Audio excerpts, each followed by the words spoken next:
కీర్తనలు 19వ కీర్తన మొదటి వచనం చూడండి. కీర్తనలు 19వ అధ్యాయము మొదటి వచనం.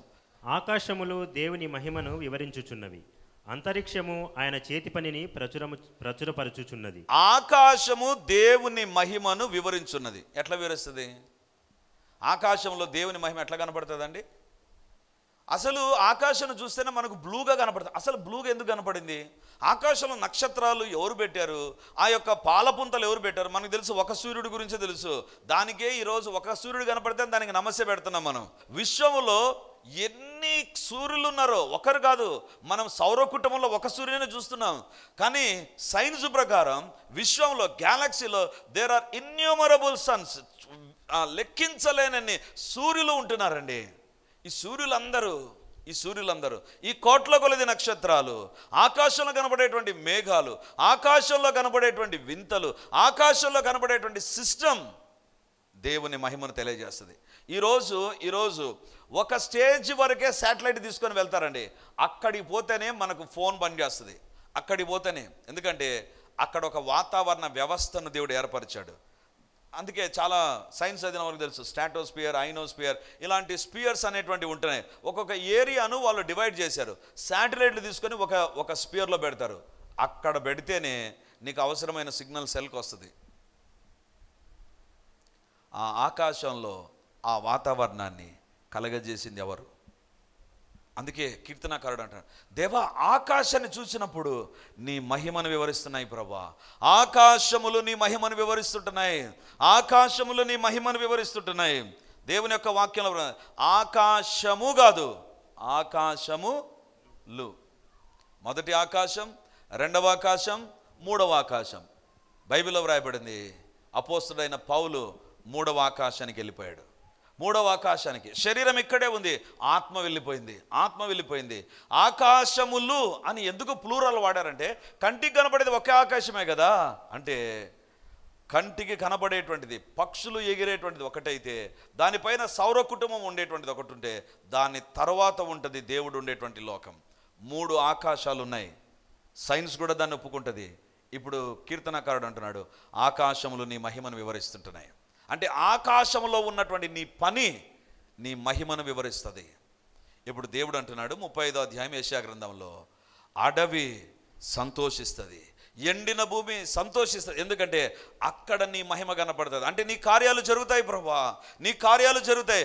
అడవి అసాధ్యం, ఎండిన భూమి అసాధ్యం, కానీ అక్కడ ఉల్లాసం. ఎందుకంటే ఆకాశంలో నీ మహిమ ఏ రకంగా కనపడి కార్యాలు జరిగిస్తుందో, ఈ యొక్క అరణ్యంలో ఎండిన భూమిలో కూడా కార్యాలు మనం చూడగలం, ఎండిన భూమిలో కూడా కార్యాలు చూడగలం. ఈరోజు వాక్యాన్ని వింటున్నటువంటి దేవుని బిడ్డలారా, ఒకవేళ ఈ వాక్యాన్ని వింటున్నటువంటి నీ జీవితంలో ఒక ఇంపాసిబిలిటీ ఉందేమో, ఒక అసాధ్యం ఉందేమో, ఇంకా కాదులే, ఇంకా కష్టంలే, ఇంకా నా వల్ల కాదులే అనేటువంటి పరిస్థితి ఉందా, దేవుని మహిమ దిగి వస్తే జరిగేటువంటి కార్యం ఏంటి తెలుసా? అడవి ఉల్లసిస్తుందంట, ఎండిన భూమి సంతోషిస్తుందంట. There is going to be jubilee in the forest. అరణ్యంలో సంతోషం. ఎందుకంటే దేవుని కార్యాలు అక్కడ జరుగుతాయి. బైబిల్లో ఒక వ్యక్తిని మీదట నేను ఉంచుతానండి. ఏంటంటే ఆదికాండం 21వ అధ్యాయం 14 నుంచి 16 వరకు మనం చదువుకుందాం. కాబట్టి తెల్లవారినప్పుడు అబ్రహాము లేచి ఆహారమును నీళ్ల తిత్తిని తీసుకుని ఆ పిల్లవానితో కూడా హాగరునకు అప్పగించి ఆమె భుజము మీద వాటిని పెట్టి ఆమెను పంపివేశాను. ఆమె వెళ్ళి బెయేర్దుబా అరణ్యంలో ఇటూ అటూ తిరుగుచుండెను. ఆ తిత్తిలోని నీళ్లు అయిపోయిన తర్వాత ఆమె ఒక పొద క్రింద ఆ చిన్నవాణ్ణి పడవేసి, ఈ పిల్లవాణ్ణి చావు నేను చూడలేనని అనుకుని వింటివేత దూరము వెళ్ళి అతనికి ఎదురుగా కూర్చుండెను. ఆమె ఎదురుగా కూర్చుండి ఎలుగెత్తి ఏడ్చెను. 21వ అధ్యాయం 14వ వచనం చివరిలో ఉంటుంది. ఆమె వెళ్ళి, ఏం అరణ్యం అది? బెయేర్షెబా అరణ్యము. ఇక్కడ హాగరు అనేటువంటి స్త్రీ బెయేర్షెబా అరణ్యంలో ఉంది. ఎందుకున్నావమ్మా బెయేర్షెబా అరణ్యంలో? ఏమన్నా సైట్ సీయింగ్కి వెళ్ళావా నువ్వు? కాదు. నా భర్త అయినటువంటి అబ్రహాము, ధనవంతుడు, దేవుని స్నేహితుడు అని చెప్పబడేటువంటి అబ్రహాము, ఆస్తిపరుడు, ఏం చేశాడు? నాకు బిడ్డ ఆయన ద్వారా కలిగింది. ఆ ఇంటిలో సంతోషానికి ఒకరోజు నేనే కారణం. సంతోషం లేకుండా ఉంటే నా యొక్క శరీరం ద్వారా దేవుడు ఆ కుటుంబంలో సంతోషాన్ని ఇచ్చాడు. కానీ 14వ వచనం, తెల్లవారినప్పుడు కొత్త ప్రారంభం, అబ్రహాము లేచి ఆహారమును నీళ్ళతిత్తి తీసుకొని, ఆహారం ఇచ్చాడంట, నీళ్ళతిత్తి ఇచ్చాడంట. అంటే నాకు ఎట్లా అనిపిస్తుంది అంటే, ఉదయాన్నే పిల్లలకు తల్లిదండ్రులు ఏం చేస్తారు, ఒక బ్యాగు, స్కూల్ బ్యాగు, ఆ పక్కన ఇంకొక బ్యాగ్ ఉంటుంది. ఏంటి, ఒక క్యారియర్, ఒక వాటర్ బాటిల్ ఇచ్చి స్కూల్కి పోయి రాపు అంటారు. మళ్ళీ వాడు సాయంత్రానికి వచ్చేస్తాడు ఇంటికి. అబ్రహాం ఏం చెప్పాడు తెలుసా, ఇదిగో ఆహారం ఇస్తున్నా, నీళ్ళు ఇస్తున్నా, తీసుకొని ఇంక రావకు, నువ్వు ఎక్కడికి పోవాలా, అరణ్యంలోకి వెళ్ళిపో, ఇక్కడ ఉండదు నా ఎదుట, అరణ్యంకి వెళ్ళిపో. ఈ ఆహారంతో, ఈ నీళ్ళతో, నీళ్ళ తిత్తి ఇచ్చాడు. నీళ్ళ బాటిల్ కూడా కాదు, తిత్తి అంటే చాలా చిన్నదండి. ఒకవేళ పెద్దది అనుకుంటే పశువు చర్మంతో తయారు చేసేది ఏం పెద్దగా ఉండదండి, గొర్రె చర్మంతో తయారు చేస్తారు ఈ తిత్తులు అనేటువంటివి. అంటే which are made up with skin, పశువు చర్మంతో తయారు చేస్తారు. దాని నీళ్లు నింపి అరణ్యంలో వెళ్ళిపో అన్నాడు. ఎవరు, హాగరు, ఇష్మాయేలు అరణ్యం వెళ్ళిపోన్నారు.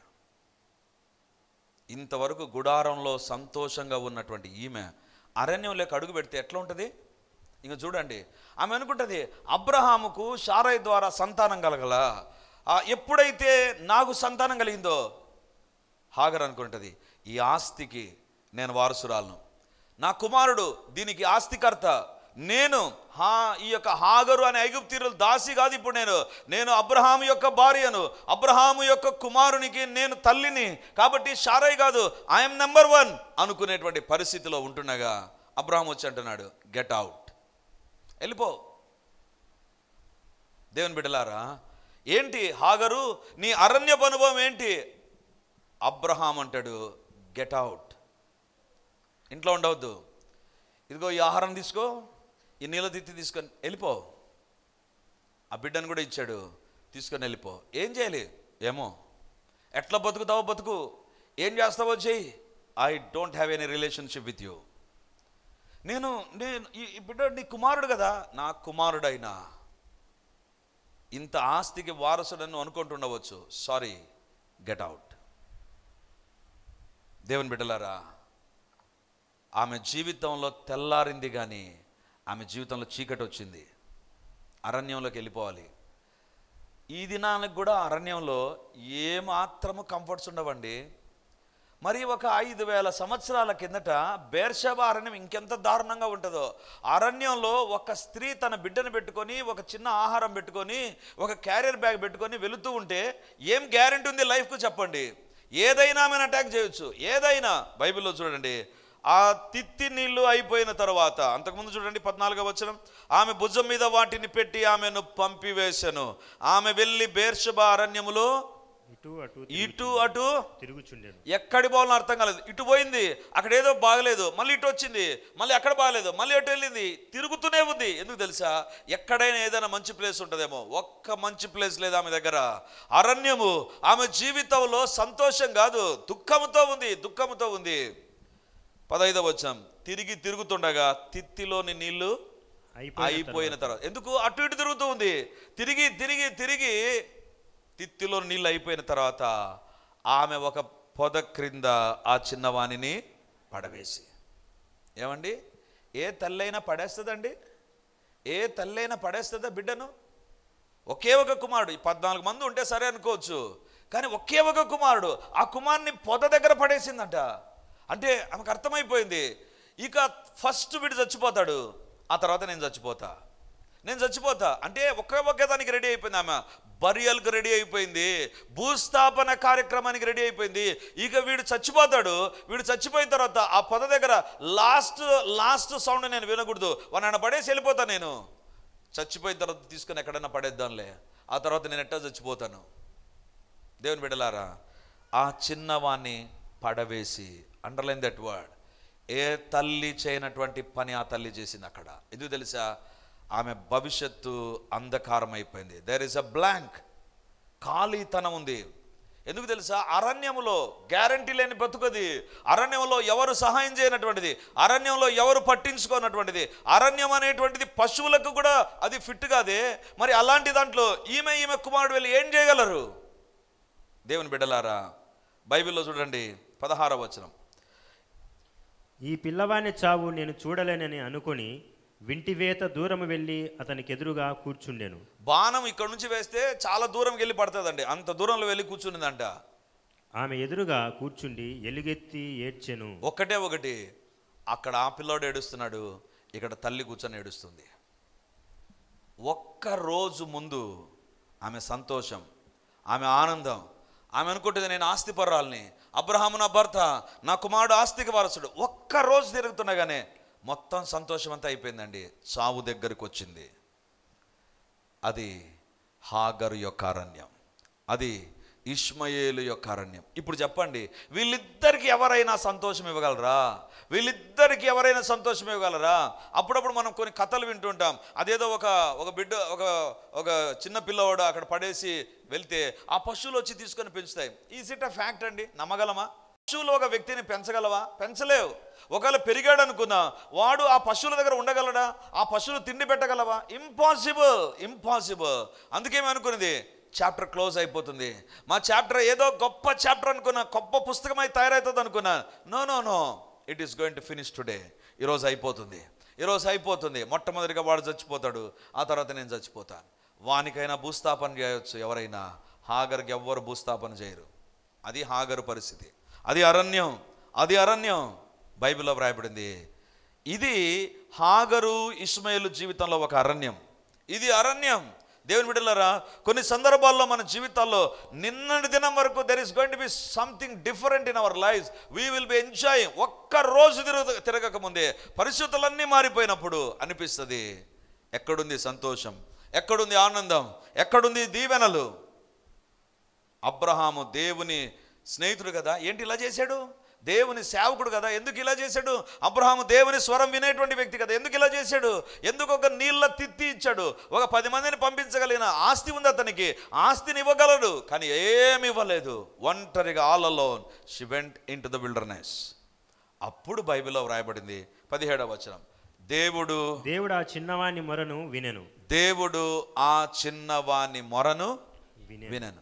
నాకు అనిపిస్తుంది, హాగరు కూడా ఏడ్చింది కదా, హాగరు మొర ఎందుకు వినలేదు దేవుడు? ఈమె ఏడుపు ఏంటి తెలుసా? దేవుని కోసం కాదు, పనికి మాలినాడు.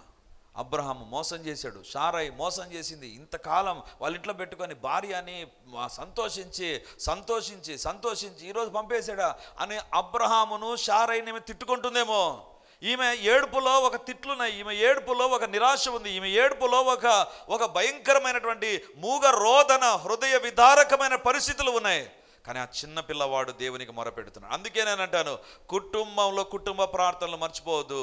నీ చిన్న బిడ్డ ఇక్కడ ఇష్మాయేలుకు భాష లేదు. ఒకవేళ ఎన్ని మాటలు మాట్లాడింటాడో చెప్పండి, ఎంత వయసో మనకు తెలియదు.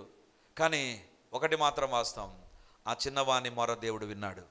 మన ఇంటిలో మన పిల్లలు చేసే ప్రార్థనలు చాలా శక్తి కలిగినవి, అది ఎన్నడూ మర్చిపోకూడదు. మన పిల్లలకు ప్రార్థన లేకుండా సాతాను చేస్తాడు. సాతాను వారి జీవితాలను వేరొక రకంగా మారుస్తాడండి. చిన్న పిల్లవాని యొక్క మొర ఆకాశమందున్న దేవుడు విన్నాడు. అరణ్యములో ఒక చిన్న బిడ్డవాని మొర ఎవ్వరు వినలేదు. ఏమండి, ఈ చిన్న పిల్లవాడు ఏడుస్తాడని అబ్రాహాముకు తెలియదా?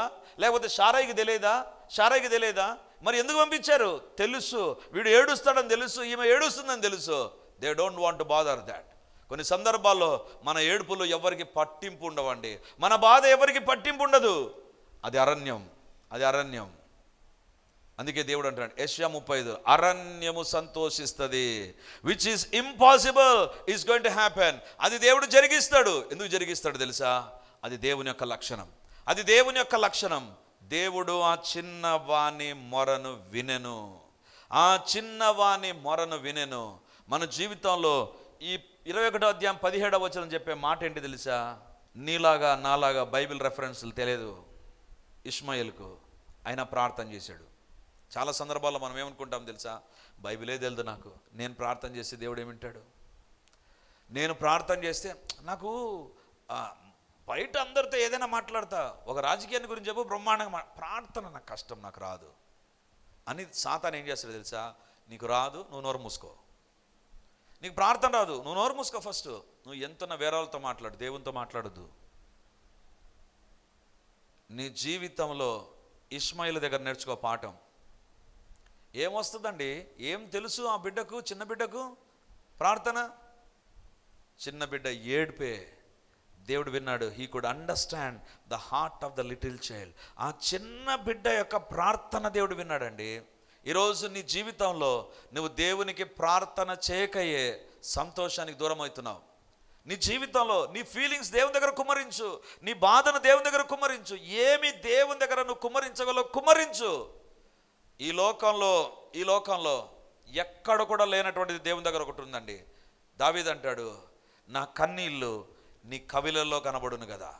నేను ఏడ్చేటువంటి ఏడుపు ఒక పుస్తకంలో రాసి పెడతాడంట. నీ కన్నీళ్ళు నీకు జ్ఞాపకం ఉండవు, నీవు ఏడ్చినటువంటి ఏడుపు నీకు జ్ఞాపకం ఉండదు. కానీ దేవుడు చూస్తాడు, 2 కన్నీళ్ళు కార్చాడు, బొట్లు కార్చాడు. సుధీర్, డేట్ ఎంత, టైం ఎంత, దేనికోసం, ఎన్ని బొట్లు, ఎక్కడ కార్చాడు, రాసి పెట్టింటాడు. పరలోకానికి వెళ్ళినప్పుడు నాకు అనిపిస్తుంది, ఇది ఒక పుస్తకం ఉంటుంది. నాకు ఒక్కొక్కరికి ఒక పుస్తకం పెట్టాడో మరి. I don't know what is the database God is maintaining. మన వీడియోస్ అన్ని రికార్డ్ చేయాలంటే ఒక హార్డ్ డిస్క్ ఉండాలి, ఒక సిస్టమ్ ఉండాలి. పరలోకంలో పుస్తకం ఉందంట. ఆ పుస్తకంలో డేటా అంతా ఎంట్రీ అయిపోతుంది. కొంతమంది దేవదూతలు పెట్టారేమో పని, వాళ్ళు రాస్తున్నారు. చిన్నవాని మొర దేవుడు విన్నాడు. ఈరోజు సాతాన్ అంటాడు, నువ్వు ప్రార్థన చేస్తేనా, వాళ్ళు ప్రార్థన చేస్తే అద్భుతం, నువ్వు ప్రార్థన చేస్తే ఎందుకు జరుగుతుంది, స్టాప్ డూయింగ్. ఇష్మాయేల్ అంటున్నాడు, నా దగ్గర నేర్చుకో ప్రార్థన. నేనే ప్రార్థన చేయగలిగితే, చిన్న బిడ్డగా నేనే ప్రార్థన చేయగలిగితే నీ ప్రార్థన దేవుడు ఎందుకు వినడు? You are having a language, నీకు ఒక భాష ఉంది, నువ్వు మాట్లాడగలవు, చెప్పగలవు, నీ యొక్క ఫీలింగ్స్ ఎక్స్ప్రెస్ చేయగలవు, దేవునితో నువ్వు మాట్లాడగలవు నువ్వు. But still you are not doing that. ఇష్మాయేలు చిన్నవాని మొర యెహోవా విన్నాడు. ఆకాశంలో అత్యున్నత సింహాసనం పైన ఆసీనుడైన దేవుని చెవులు భూలోకంలో ఎవరు నిజంగా మొరపెడుతున్నారని చూస్తున్నాడు. అబ్రహాం మొరపెట్టలేదు, షారై మొరపెట్టలేదు, తన చుట్టూ ఉండేటువంటి ప్రజలు మొరపెట్టలేదు. అరణ్యంలో ఎక్కడో ఒక పొద దగ్గర పడిపోయినటువంటి పడవేయబడినటువంటి ఇష్మాయేలు యొక్క మొర విన్నాడు. ఈరోజు మన జీవితంలో దేవుని సంతోషం లేకపోవడానికి మొట్టమొదటి కారణం ఏంటంటే, we are not praying to the Lord. మనం దేవునికి నిజంగా ప్రార్థించడంలా. ఏదో పైన ప్రార్థనలు వచ్చేసాయి, ఏదో అలవాటైన ప్రార్థనలు వచ్చేసాయి, ఏదో చెయ్యాలి కాబట్టి చేసే ప్రార్థనలు వచ్చేసాయి. ఇష్మాయేలు ఒకటి తన తల్లి కూడా వదిలేసింది, తండ్రి వదిలేశాడు. అన్నీ ఉన్న తండ్రి ఏమి ఇవ్వకుండా పంపించేశాడు. అప్పుడు అనుకున్నాడు, నా తండ్రి నా తల్లి చేయలేనిది ఇది దేవుడు చేయగలడు. అందుకే దేవునికి మొరపెట్టాడు. చూడండి ఏం జరిగిందో 21వ అధ్యాయం 17వ వచనం. దేవుడు ఆ చిన్నవాని మొర వినను. అప్పుడు దేవుని దూత ఆకాశం నుండి హాగరును పిలిచి, హాగరు, నీకేమి వచ్చినది, భయపడకము, ఆ చిన్నవాడున్న చోట దేవుడు వాని స్వరము వినియున్నాడు. హల్లెలూయా. దేవుడు ఆ చిన్నవాడున్న చోట దేవుడు వాని స్వరము వినియున్నాడు. ఏం చోటది? పొద దగ్గర ఎవరు వింటారు? చిన్నవాని స్వరము. పైన ఉండేటువంటి ఆ యొక్క పక్షులు వినాయేమో, లేకపోతే జంతువులు వినాయేమో అనుకుంటుంది. ఇక వీని మొర మెల్లిమెల్లిగా తగ్గిపోతే ఇంక ఇప్పుడు చచ్చిపోతాడు. ఆ తల్లి ఆ మొర వింటుంది. కానీ దేవుడు అతని ప్రార్థన మొరను విన్నాడు. ప్రజలకు వినపడేది ఒక రకంగా ఉంటుంది, దేవుడు వినేది ఇంకొక రకంగా ఉంటుంది. ప్రజలు మన ఏడుపును చూసి అంత అయిపోయిందని ఏడుస్తున్నాడేమో. అవును, ఎవరున్నారులే, ఏం చేస్తారులే, ఇంక ఏడుస్తారులే. ప్రజలు నిరాశతో కూడినటువంటి కామెంట్ చేస్తారు. కానీ దేవుని సన్నిధిలో మొరపెట్టావంటే దేవుడు మన ప్రతి మొరను వింటాడండి. ఇప్పుడు చూడండి అరణ్యంలో ఏం జరిగిందో. 21వ అధ్యాయం 18వ వచనం. నీవు లేచి ఆ చిన్నవాణ్ణి లేవనెత్తి నీ చేత పట్టుకొనును, వానిని గొప్ప జనముగా చేసేదనని ఆమెతో అనెను. వానిని గొప్ప జనముగా చేసేదను. ఎక్కడ చేస్తావు ప్రభువా గొప్ప జనము? ఆస్తిపరుడైన అబ్రహామును గొప్ప జనముగా చేస్తాడంటే సరే, భార్య ఉండేటువంటి వ్యక్తిని గొప్పతనంగా చేస్తాడంటే, గొప్ప జనముగా చేస్తాడంటే సరే, పిలుపున్నటువంటి వ్యక్తిని గొప్ప జనముగా చేస్తాడంటే సరే, మంది మార్బలం ఉన్నారు. అబ్రహాము ఇంట అలవరచబడి ఇంటిలో పుట్టే వారికి ట్రైనింగ్ ఇచ్చాడు అబ్రహాము. అతని ఇంటిలో అంతమంది పనివారు ఉన్నారు. అంతమంది ఉంటే గొప్ప జనం అవుతాడంటే సరే, ఏమీ లేక పొద దగ్గర పడిన వ్యక్తిని చూసి దేవుడు అంటాడు, గొప్ప జనముగా చేస్తా. అరణ్యములో ఉండేటువంటి పరిస్థితి ఏంటంటే, ఎవరు పట్టించుకోరు, ఎవరు ఇష్టపడరు, ఎవరు ఇంటర్వ్యూ కానటువంటి స్థలం అరణ్యం. ఆ అరణ్యంలో దేవుడు అంటున్నాడు, ఈ చిన్నవాని మొర నేను విన్నాను, ఇతన్ని నేను కాపాడుతాను, ఇతనికి నీళ్ళు ఇస్తాను, ఇతని కాదు దేవుడు అంటున్నాడు, వానిని గొప్ప గొప్ప జనముగా చేసేదను. హల్లెలూయా, హల్లెలూయా. ఇష్మాయేలు సంతానమే అరబ్బులు, ఇష్మాయేలు సంతానమే కువైట్, దుబాయ్, బహ్రెయిన్, ఇక్కడ ఉండేటువంటి వాళ్ళందరూ ఇష్మాయేలు సంతానమే. వాళ్ళు గొప్ప జనమా కాదో చెప్పండి, వాళ్ళ దగ్గర ఆయిల్ వెల్స్ ఉన్నాయో లేదో చెప్పండి, వాళ్ళ కరెన్సీ ఎంత విలువ కలిగింది చెప్పండి. అంటే ఆదికాండం 21వ అధ్యాయం 18వ వచనంలో దేవుడు చెప్పిన మాట ఈరోజు కూడా అక్షరాల నెరవేరుతూ ఉంది. ఈరోజు కూడా అక్షరాల నెరవేరుతూనే ఉంది. దేవుని బిడ్డలారా, నీ అరణ్యములో నువ్వు దేవునికి పెట్టే మొర ఎవరు వినకపోవచ్చు. అబ్రహాము లేడు వినడానికి, శారయి లేడు, లేదా హాగర్ యొక్క ఫ్రెండ్స్ లేరు, హాగర్ యొక్క బంధువులు లేరు, హాగర్ యొక్క తల్లిదండ్రులు లేరు. కానీ చిన్నవాని మొర దేవుడు విన్నాడు. చిన్నవాని మొర విని దేవుడు అంటున్నాడు, వాడిని గొప్ప జనముగా చేసేదను. ఎలా అయిపోయారు? అక్కడ ఆపలేదండి బైబిల్. అద్భుతమైన గ్రంథం బైబిల్. ఏమంటారు చూడండి, 19వ వచనం. మరియు దేవుడు ఆమె కన్నులు తెరచినందున ఆమె నీళ్ల ఊట చూచి వెళ్ళి ఆ తిత్తిని నీళ్లతో నింపి చిన్నవానికి త్రాగనిచ్చెను. దేవుడు ఆ చిన్నవానికి తోడయ్యుండెను. 19వ వచనం. ఇప్పుడు అత్యవసరం ఏంటి తెలుసా? చిన్నవాడు ఏడుపు ఆపాలంటే నీళ్లు కావాలి. నీళ్లు కావాలంటే దేవుడు ఏం చేశాడు? ఆమె కన్నులు తెరిచినందున ఆమె నీళ్ళ ఊట చూచి. ఏం చూసిందంట ఆమె? అబ్రహాము తిత్తి ఇచ్చాడంతే. అంటే అనుకుందాం, ఒక వాటర్ బాటిల్ ఇచ్చాడు, ఒక కంటైనర్ ఇచ్చాడు అనుకుందాం, అంతే. కానీ దేవుడు ఏమిచ్చాడు? ఊట ఇచ్చాడు. ఊట ఆగిపోతుందా? ఊట ఎండిపోతుందా? ఎండిపోయేదాన్ని ఊట అనరు, ఎండిపోయేదాన్ని బుగ్గంక అంటారు, ఎండిపోయేదాన్ని కాలువ అంటారు. ఎండిపోనటువంటిది ఊట. అంటే దేవునికి ఎప్పుడైతే మొరపెట్టాడో దేవుడు ఇష్మాయేలు ఎదుట, హాగర్ ఎదుట ఊటనిచ్చాడు. అందుకే అంటున్నాడు గొప్ప జనం అవుతాడు. ఈ నీళ్లు ఎండిపోవు, ఈ నీళ్లు తాగుతాడు. నీవు తాగుతావమ్మా, నువ్వు తాగుతావు, ఇద్దరు తాగుతారు. You will be blessed. దేవుడు అంటున్నాడు, నీ ఏడుపుకు నీళ్ళు కావాలా? ఇదిగో ఊటనే ఇచ్చేస్తున్నాను నేను. అబ్రహాము తిత్తినిస్తే దేవుడు ఏమిచ్చాడు? ఊటనిచ్చాడు. ఇది అరణ్యము ఉల్లసించడం. ఇప్పుడు చెప్పండి, ఆ అరణ్యం, బేర్షెబా అరణ్యంలో ఈ ఊట బయలుదేరిన తర్వాత హాగరు ఇష్మాయేలే దాగింటారా? అరణ్యం కూడా దాగింటదా? అరణ్యం కూడా దాగింటది. అరణ్యంలో ఉండే చెట్లు ఎట్లా ఉంటాయి? ఇంకా దేవుడు తీసుకొని వచ్చిన ఊట. హిమాలయ పర్వతాల్లో పుట్టే గంగా నది, అది జీవనది అంటాం మనం, ఎప్పుడు ఎండిపోదని చెప్తాం. అది దేవుడు పుట్టించిన ఊట. ఇంకా ఎండిపోయింటుందండి? బేర్షెబా అరణ్యం ఇప్పటికి కూడా ఉంది, ఇప్పటికి కూడా చరిత్రలో ఉంది. ఇశ్రాయేల్ దేశానికి వెళ్తే బేర్షెబా అరణ్యం ఉంది. పచ్చగా ఉండడానికి కారణం ఏంటి తెలుసా? ఇదిగో నీళ్లు. అరణ్యం ఇప్పటికి కూడా సంతోషిస్తుంది. ఎందుకు సంతోషిస్తుందంటే ఆ చిన్నవాని మొర దేవుడు విన్నాడు. హల్లెలూయా, హల్లెలూయా. ఆ తర్వాత చూడండి 20వ వచనం. దేవుడు ఆ చిన్నవానికి తోడై ఉండెను, అతడు పెరిగి పెద్దవాడే అరణ్యములో కాపురం ఉండి విలుకాడాయను. ఎక్కడ కాపురం ఉన్నాడంట? అరణ్యములో కాపురం. ఎవరైనా ఉంటారండి అరణ్యంలో? ఇప్పుడు మనకు గవర్నమెంట్ వచ్చేసి ఇదో రిడీమర్ చర్చికి వచ్చే వాళ్ళు మీరు అందరికీ అరణ్యంలో ఒక్కొక్కరు ఒక ఎకరా ఇచ్చినామంటే పోతామా? నువ్వు పెట్టుకో, ఇంకొకరికైనా ఇచ్చేస్తాం అంతే. ప్రభుత్వం చెప్తాను, నువ్వే పెట్టుకో, మాకు ఒక్కర్లే. అదేదో ఆడ ఎకరా ఇచ్చే బదులు ఇక్కడ 1 సెంటి చాలు. ఆడ ఏం విలువ ఉంటుంది? ఆడే ఉంటుంది. అరణ్యములో బైబిల్లో వ్రాయబడింది కాపురం ఉన్నాడంట. అంటే నాకు చెప్పండి, చిన్నపిల్లవానికి ఆహారం కావాలన్నా? చిన్నపిల్లవానికి వెదుగుతూ ఉండగా బట్టలు కావాలన్నా? ఎక్కడి నుంచి వచ్చాయి? ఊటనే కాదు ఇచ్చింది, దేవుడు వారి ప్రతి అవసరమును తీర్చాడు. హల్లెలూయా. అందుకే బైబిల్ ఒకే ఒక మాటలో చెప్పేశాడు, దేవుడు కాపురం ఉన్నాడు.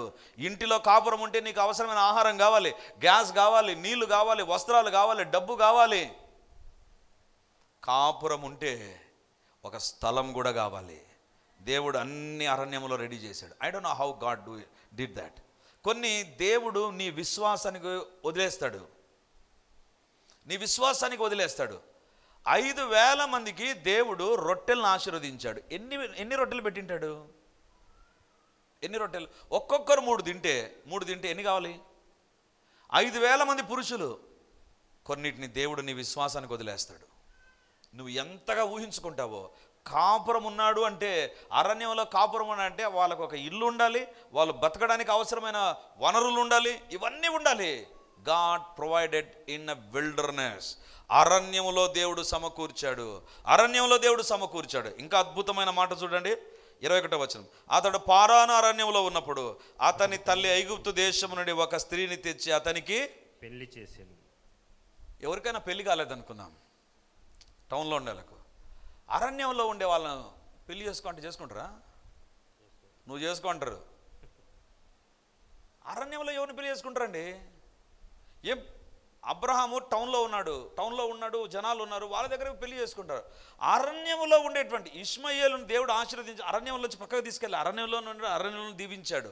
అరణ్యంలోనే ఆశీర్వదించిన తర్వాత ఒక స్త్రీని తెచ్చి అతనికి పెళ్లి చేశాను. రిజిస్టర్ మ్యారేజ్ కాదు చేసిందాడా, పెళ్ళి చేసింది. పెళ్ళి అంటే మనకు తెలుసు, మన చర్చిలో జరిగినాయి పెళ్ళిళ్ళు. జనాలు వస్తారు, అన్నీ జరుగుతాయి, తిండి ఉంటుంది, ఒక ఫెస్టివ్ సీజన్, అంతేనా? అందరం సంతోషించి. కాబట్టి ఇష్మాయేలుకు వాళ్ళమ్మ ఎవరో ఒక అమ్మాయి వచ్చి వాళ్ళిద్దరు కూర్చొని, నా కుమారుడు నచ్చాడా, చేసుకుంటావా, చేసుకో, అయిపోయి. అది కాదు, బైబిల్ ఎవరు పెళ్లి చేశాను. అరణ్యంలో పెళ్ళి, ఫంక్షన్ హాల్లో పెళ్లి చూస్తాం, రిజిస్టర్ ఆఫీస్లో పెళ్ళిళ్ళు చూస్తాం. అరణ్యంలో పెళ్ళి ఎవరైనా చూసారా? 6000 సంవత్సరాల కిందట అరణ్యంలో పెళ్లి చేశాడు దేవుడు. అరణ్యంలోనే పెళ్లి చేస్తే టౌన్లో ఉండి నీకు పెళ్లి చేయడా? టౌన్లోనే దేవుడు నీకు సాయం చేయడా? టౌన్లో నువ్వు ఉంటుండగా నీ యొక్క కోరికలు తీర్చడా? Remember, it is possible with the Lord. అందుకే దేవుడు అంటాడు, అరణ్యమును సంతోషింపజేస్తాను నేను. It is impossible to bring joy and happiness to the wilderness. I can do that. నేను అది చేయగలను. ఇష్మాయేలుకు పెళ్లి చేశాను. పెళ్ళి అయిపోయిన తర్వాత ఇష్మాయేలు చనిపోయి ఉండొచ్చు, ఇష్మాయేలు పిల్లలు చనిపోయినారా? అందరు అయిపోయినారు. కానీ ఇప్పటికీ ఇష్మాయేలు ఆనవాళ్ళు కాదు, వాళ్ళ జనాంగము ఆశీర్వదించబడిన జనాంగంగా ఉన్నారు. ఎందుకు తెలుసా? ఒక్కరోజు ఒక్క సమయంలో అరణ్యములో ఇష్మాయేలు దేవునికి మొరపెట్టాడు. ఈరోజు దేవుడు అంటున్నాడు, I'm ready to do that for you. చరిత్రను మళ్ళీ నీ ఎదుట ప్రారంభిస్తా. హల్లెలూయా. నీ అరణ్యంలో నీకు సంతోషాన్ని దయచేస్తా, నీ అరణ్యంలో నిన్ను ఆశీర్వదిస్తా, నీ అరణ్యంలో నిన్ను వర్ధిల్ల చేస్తా, నీ అరణ్యంలో నువ్వు సెటిల్ అవుతావు. పెళ్లి చేశారు అంటే సెటిల్ అయిపోయాడు, ఇంక అయిపోయింది. అతనికంటూ ఒక ఫ్యామిలీ, అతనికంటూ ఒక కుటుంబం, అతనికంటూ ఒక వ్యవస్థను దేవుడు తీసుకొని వచ్చాడు. ఈరోజు దేవుడు నీతో మాట్లాడుతుంటున్నాడు. God can do it again for you. నీకోసం దేవుడు చేయాలని ఇష్టపడుతున్నాడు. అలాగైతే అరణ్యమును సంతోషింపజేసే దేవుడు ఉండగా ఆయన వైపు చూద్దామా? దేవుడు గొప్ప వాగ్దానం ఇచ్చాడు. అరణ్యమును ఎండిన భూమి సంతోషించును. ఈరోజు నీవు ఒక అరణ్యపు అనుభవమా, ఎండిపోయిన అనుభవంలో ఉన్నావా? ఎవరైతే అనారోగ్యంతో లైవ్ చూస్తున్నారో వారి పైకి నా దేవుని యొక్క ఆత్మ ఇప్పుడు దిగివచ్చును గాక, నా దేవుని మహిమ ఇప్పుడు దిగివచ్చును గాక, నా దేవుని శక్తి ఇప్పుడు వారిని కమ్ముకొనును గాక. I speak to the spirit of sickness. యేసు నామమందు వదిలి బయటికి రమ్మని ఆజ్ఞాపిస్తుంటున్నాను. In the name of Jesus, in the name of Jesus మీ కార్యాలు జరుగునుగాక, జరుగునుగాక, జరుగునుగాక. మీకే వందనాలు చెల్లిస్తూ, మహిమ మీకే, ఘనత మీకే, ప్రభావములు మీకే చెల్లిస్తూ యేసు నామమందు ప్రార్థించి అడిగి పొంది ఉన్నాము తండ్రి. ఆమేన్, ఆమేన్. Praise the Lord. యేసుక్రీస్తు పరిశుద్ధ నామమందు మీ ఒక్కొక్కరికి మా వందనాలు తెలియజేస్తుంటున్నాను. రిడీమర్ చర్చిలో మొదటి ఆరాధన 8 గంటలకు ప్రారంభమవుతుంది, రెండవ ఆరాధన 10 గంటలకు ప్రారంభమవుతుంది, మూడవ ఆరాధన సాయంత్రం 7 గంటలకు ఉంటుంది. దేవుని బిడ్డలారా, ఎవరైనా ఉదయం ఆయా పనులు కలిగి రెండవ ఆరాధనలకు రాలేకపోతున్నారని భావించి ఈ యొక్క మొదటి ఆరాధన ప్రారంభిస్తున్నాం.